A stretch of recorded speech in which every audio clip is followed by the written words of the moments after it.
అంటే తప్పుని తప్పని చూపించడం తప్ప. నా తప్పు అయిపోయింది. ఒకవేళ బాలాజీ గౌడ్ అనే ఒక జర్నలిస్ట్ తప్పు చేసుంటే ఆ రోజు దిష్టి బొమ్మ దహనం చేశారు.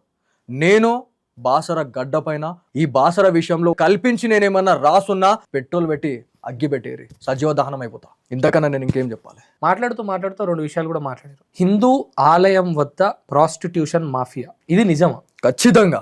అసలు ఏం జరుగుతుంది? నేను అది నాకు అప్పుడెప్పుడో నేను 10th ఇంటర్ స్టాండర్డ్స్ లో ఉన్నప్పుడు యాదగిరి గుట్టలో ప్రాస్టిట్యూషన్ ఇప్పుడు గుట్ట కింద అని గుట్ట చెప్పి కింద వ్యభిచార గృహాలు ఉంటాయి అని చెప్పి అదేదో విన్నా. అక్కడ నుంచి ఇప్పుడు చాలా అక్కడ నీట్ అయిపోయింది అని చెప్పి మళ్ళీ తెలిసింది. బాసరాలో అలాంటి కార్యక్రమాలు నడుస్తున్నాయి. ఎన్ని చూపించమంటారు? మీరు వస్తారు కదా ఇప్పుడు, ఇలా ఎక్కడ ఏ లాడ్జింగ్ లో చూసినా అదే పరిస్థితి, ఎక్కడ ఏ విల్లాస్ చూసినా అక్కడ అదే పరిస్థితి. ఒక విల్లాస్ దగ్గర మేము డైరెక్ట్ ఆ రోజు మేము చూడడం జరిగింది, మేము దూరం నుంచి చూసాం. ఒకవేళ ఒక కార్, ఒక ప్రెస్ కార్ కావచ్చు, ఒక పోలీస్ వెహికల్ వస్తుందంటే వాళ్ళు అలర్ట్ చేస్తారు. ఒక లేడీ చాట ముంగడ పెట్టుకొని బీడీలు చేస్తూ ఉంటది, ఆమెను కలిస్తే మొత్తం ఇంకా ఆ విల్లాస్ లో ఒక విల్లా ఇచ్చేస్తారు. బ్రోకర్ అన్నట్టు ఆమె. అదే కదా, ఇంకేముంది? ఇంకా అమ్మాయిలు ఎక్కడి నుంచి వస్తున్నారు? అమ్మాయిల గురించి అయితే నిజంగా చెప్తున్నా, అంటే అక్కడ ఉండే వాళ్ళ హైదరాబాద్ నుంచి మహారాష్ట్ర నుంచి వచ్చినటువంటి చిన్న చిన్న పిల్లలు, వీళ్ళందరూ కూడా కాదండి.